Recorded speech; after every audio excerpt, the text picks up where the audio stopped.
Chegou mais um dia de JC Business. Olá, olá para você. E aqui a gente joga holofote para as empresas e, claro, para os profissionais, que são a alma, a mola propulsora de todo o negócio. Por isso, hoje a gente quer saber por que alguns profissionais se transformam e outros falham. Quais as características principais daqueles que só avançam na carreira e trazem junto a marca que representam. Respostas com o nosso consultor MOR, né? O nosso sócio aqui do JCB, Eduardo Gomes de Matos.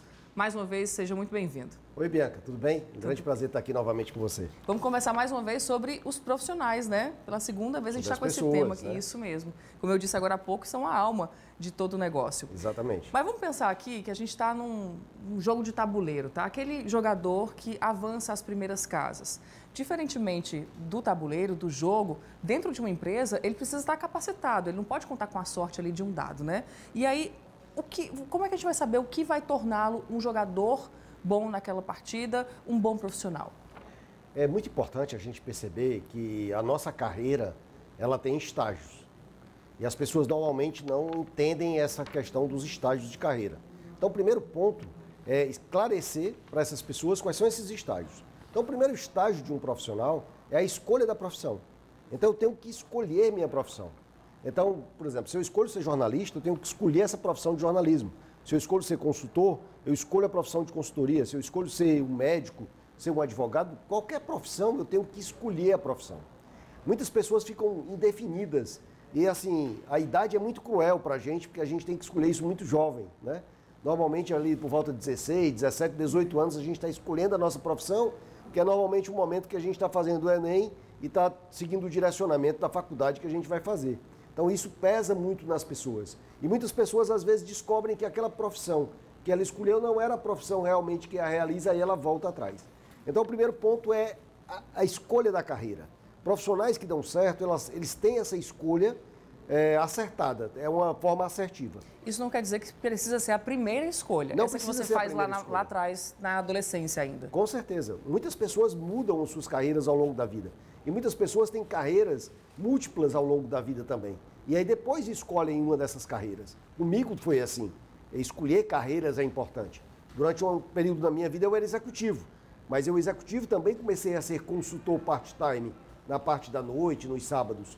E aí depois descobri que a minha paixão era ser consultor. E aí mudei minha carreira, deixar de ser executivo de empresa para ser um consultor de empresa. Então foi uma mudança grande. Então depois dessa primeira fase, nós entramos na segunda fase de uma carreira, que é justamente o enriquecimento da carreira. Então muitas pessoas querem pular etapas. Então você tem que enriquecer a tua carreira que você escolheu. Então se eu escolhi ser jornalista, eu tenho que buscar ser o melhor jornalista. Se eu escolhi ser um chefe de cozinha, eu preciso ser o melhor chefe de cozinha.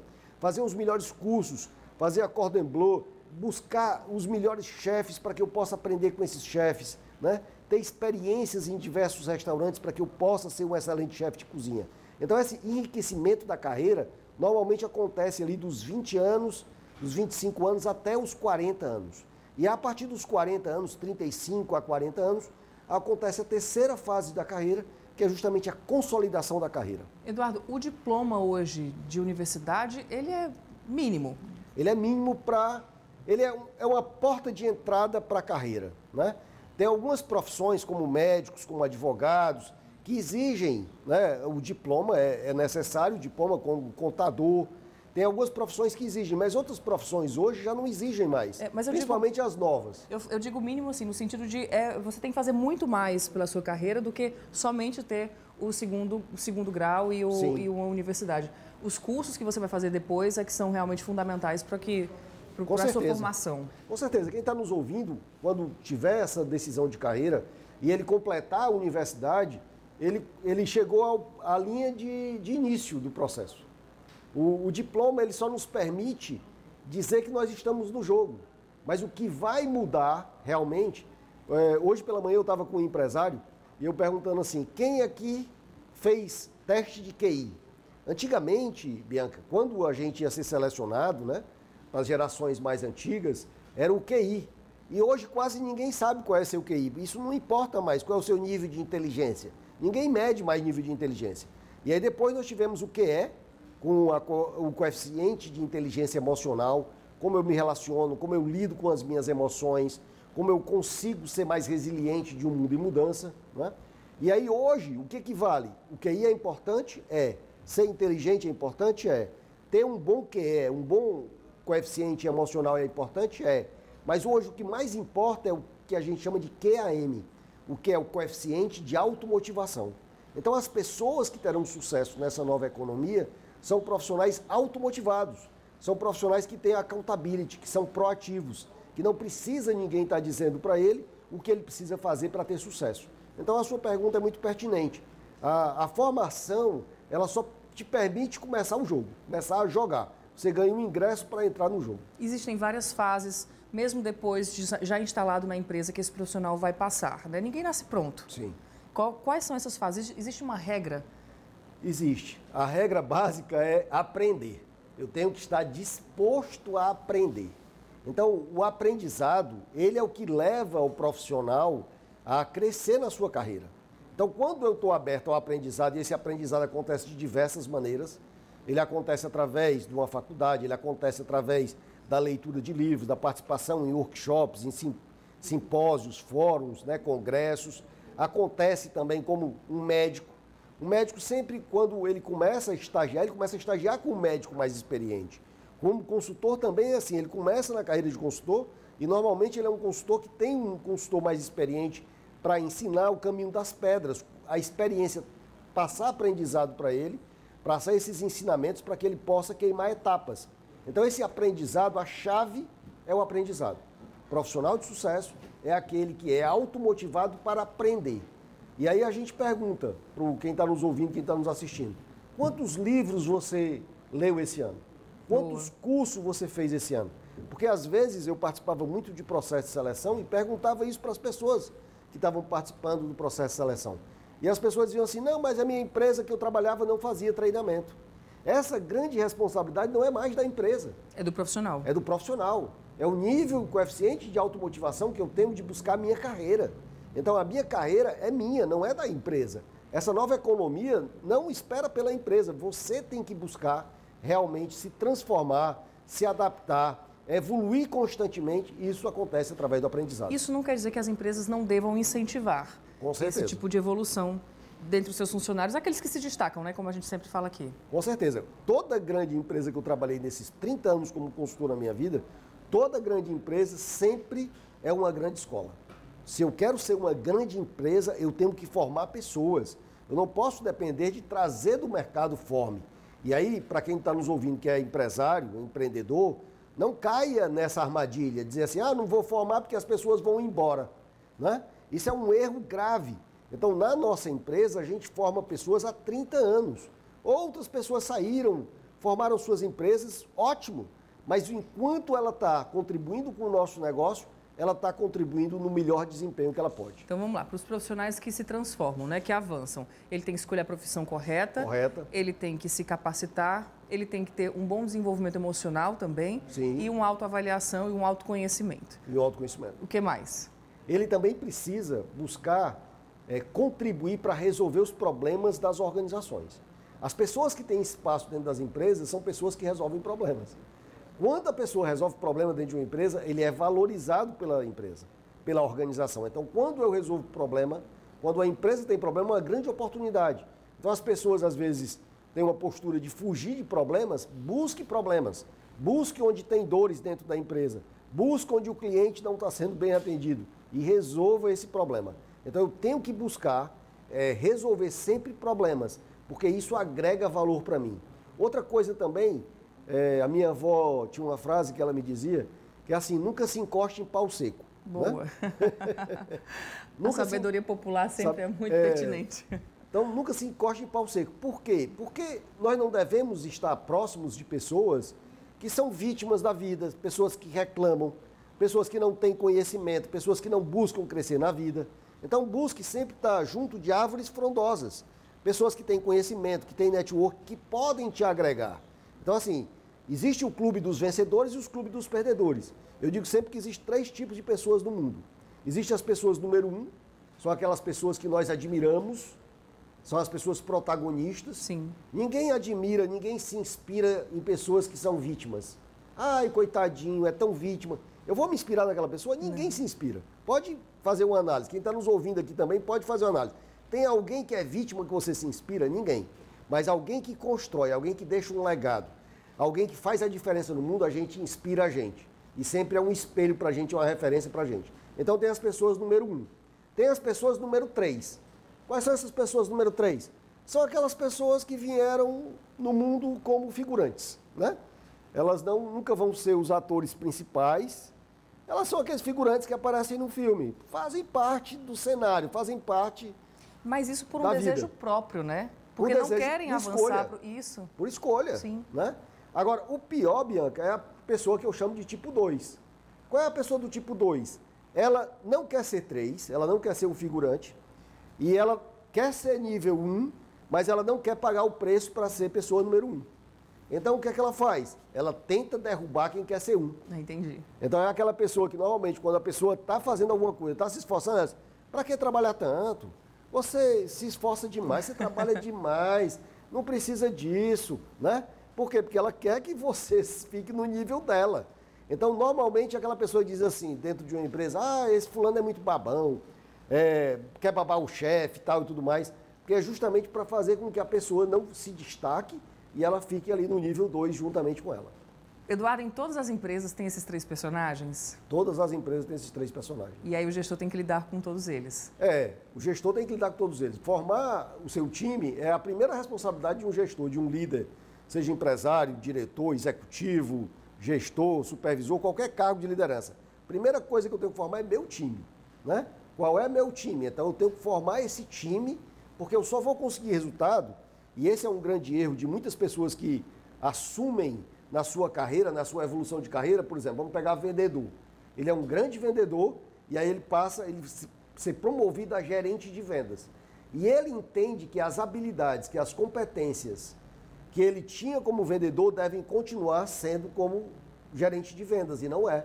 É justamente uma grande diferença, porque o resultado do trabalho dele não vai ser mais a venda dele, vai ser ele liderar a equipe de vendas que agora ele tem sob a sua liderança, né? Então muda as competências, muda o nível de tempo, de energia que você dedica às coisas. E aí esse é um erro que acontece muito grave com as pessoas.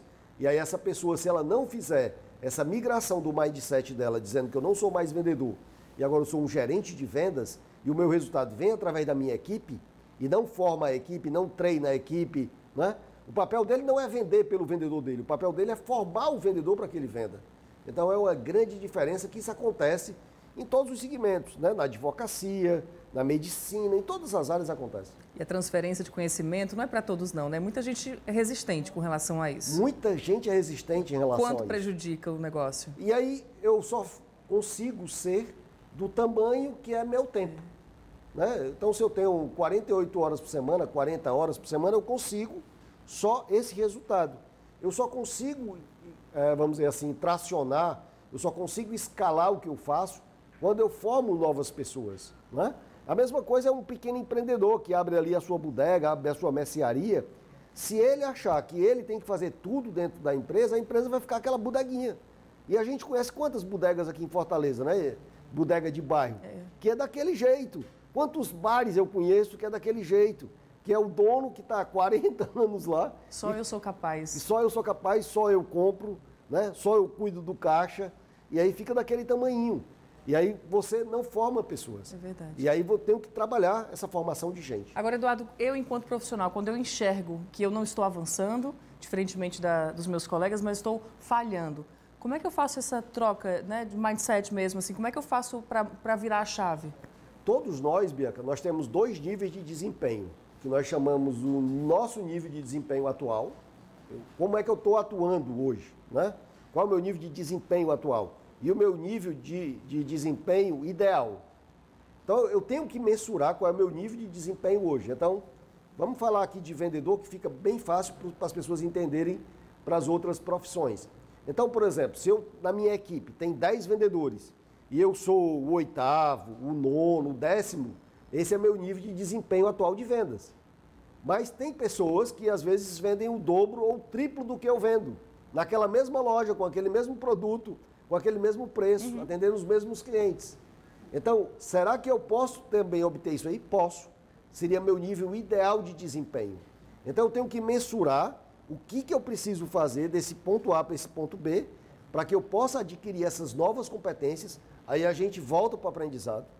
Não existe milagre, não existe essa coisa. Às vezes as pessoas vendem que as pessoas aprendem e geram resultados em 2 dias. Não, você participa aqui de 2 dias e aí em 2 dias você sai totalmente diferente do que você é. Eu não acredito nisso e poucas vezes ou quase nunca vi uma pessoa em 2 dias transformar completamente. Esses 2 dias geram o quê? Insights, geram reflexões para que o profissional possa sair do nível de desempenho atual que ele tem para o nível ideal de desempenho. Ó, tu está aqui, mas tu pode chegar aqui. Mas isso vai depender de quem? De você. Então esse nível de automotivação que cada um de nós tem, de buscar essa proatividade, não só para a nossa carreira, até para a nossa vida como um todo. Uhum. Isso impacta o que eu penso, né? O que eu sonho. Então, o que é que eu sonho na minha vida? Então, ontem eu estava ministrando um treinamento para uma empresa que é uma ótica aqui em Fortaleza. A dona dessa ótica, ela era vendedora alguns anos atrás de um outro cliente nosso, da Gomes de Matos. E hoje ela é dona de empresa com 5 lojas. Né? Então, qual é o sonho que cada um tem? Então, esse sonho, como diz o Jorge Paulo Lemann, sonhar grande e sonhar pequeno leva o mesmo tempo. Então, leva o mesmo tempo para sonhar grande e sonhar pequeno. Então, eu tenho que definir quais são meus sonhos grandes, né? O que eu busco na minha vida. Mas isso não ter medo de vencer. Isso depende de investimento, de recurso mesmo e tempo, principalmente, né? Para você estar abdicando de algumas atividades durante o seu dia para estar estudando, para estar buscando ali novos conhecimentos. A questão do sacrifício, né? Agora, existem algumas pessoas que têm alguns Sísifos, né? Sísifo a história interessante da mitologia grega, que Sísifo era uma pessoa que ele enganou Zeus, enganou os deuses gregos todos, e aí Zeus, como castigo, deu para ele que ele tinha que subir uma pedra todos os dias. E quando ele estava chegando no cume da montanha, aquela pedra rolava a montanha abaixo, e no outro dia ele tinha que fazer esse processo todo, e passou toda a eternidade e ainda está desde ontem fazendo isso, subindo essa pedra e não consegue colocar a pedra lá em cima. Então as pessoas têm alguns sísifos na vida. As pessoas se vitimizam, as pessoas não assumem essa responsabilidade. As pessoas dizem, mas é porque eu nasci pobre, é porque minha família não me deu as condições, é porque a empresa que eu estou não valoriza as pessoas. Então, existem várias desculpas que as pessoas se dão para não assumir essa responsabilidade quando falham nas suas carreiras ou falham na sua vida, ao invés de assumir essa responsabilidade, transfere essa responsabilidade para alguém. Vamos falar do nosso livro? Bora. Hoje tem livro também, né? Sobre esse assunto, tem? Tem. Um dos livros que eu acho que me impactou muito nessa questão de entender tudo isso é um livro de um profissional chamado Roberto Chiniachink, né? Sim. Que é um grande médico, um grande psiquiatra, um best-seller, um grande escritor. E ele escreveu um livro chamado Sem Medo de Vencer. Eu acho que o Sem Medo de Vencer, ele até conta essa história do Sísifo, mostra para as pessoas essa responsabilidade que alguém tem, né? E complementando o outro livro também que eu acho importantíssimo, é do Stephen Covey. Stephen Covey era um grande pensador sobre carreira, sobre sucesso profissional, e ele escreveu os 7 hábitos das pessoas altamente eficazes. Boa. Então, quem é eficaz tem 7 hábitos. E o primeiro desses hábitos é ser proativo, é assumir a responsabilidade de tudo, até dos seus relacionamentos pessoais. Então, por exemplo, a pessoa que é proativa não diz assim, eu não sou amado. A pessoa que é proativa, que assume esse primeiro hábito, diz o seguinte, eu não estou fazendo com que as pessoas me amem. Boa. Né? Agora eu vou pedir para você contar os outros 6. A gente tem tempo ainda de programa, vamos lá. Você lembra? Vê se eu lembro, alguns. Né? Vê se eu lembro. Primeiro é isso. O segundo é encarar a realidade. Encarar a realidade. Qual é a sua situação atual? Qual é o teu nível atual? Então você tem que encarar a realidade. Você não pode mascarar a tua realidade. Um outro dos 7 hábitos é entender que nós não fazemos nada sozinhos. Boa. Nada sozinhos. Para a gente construir alguma coisa boa, nós temos que fazer juntos. Nós temos que trabalhar com outras pessoas. A gente não consegue construir nada sozinho. É outro ponto importante. O outro ponto, o último ponto, que eu lembro bem, o 7º hábito, é o hábito do servir. Então, qual é teu propósito de vida? como tu vai deixar um legado para as pessoas, né? Então você sai dessas vitórias pessoais suas e na evolução desses hábitos você chega ao último hábito, que é servindo ao outro, buscando a grandeza do outro. Então, uma cena que é muito importante, interessante, a Madre Teresa de Calcutá, ela estava recebendo um grupo de executivos numa das obras dela, que era um hospital, e um dos executivos chega assim próximo a ela e diz assim: irmã, eu não faria seu trabalho por dinheiro nenhum do mundo. E aí ela olha para o executivo, puxa ele no canto e diz assim: nem eu, meu filho. Né? Boa. Então, que propósito você dá, né? Que legado você vai deixar para as pessoas? Verdade. E aí ele vai evoluindo nesses hábitos. Verdade. Ótimo. Vou deixar para que as pessoas adquiram o livro, né? Isso. E acompanhem quais são os 7 hábitos. Obrigada mais uma vez por estar aqui com a gente no JCB. É sempre muito bom conversar com você por diversos assuntos aí. Obrigado, até a próxima, Bianca. tá? Até a próxima. Bom, é isso. Foi mais um JC Business, né? Se você gostou do nosso conteúdo, deixa o like e não esquece de ativar as notificações para sempre ouvir o sininho quando uma entrevista nova subir para o canal do GC+, lá no YouTube. Aqui é sempre assim, tá? Uma conversa para despertar a sua visão para o mundo dos negócios. Até a próxima semana, gente. Tchau, tchau.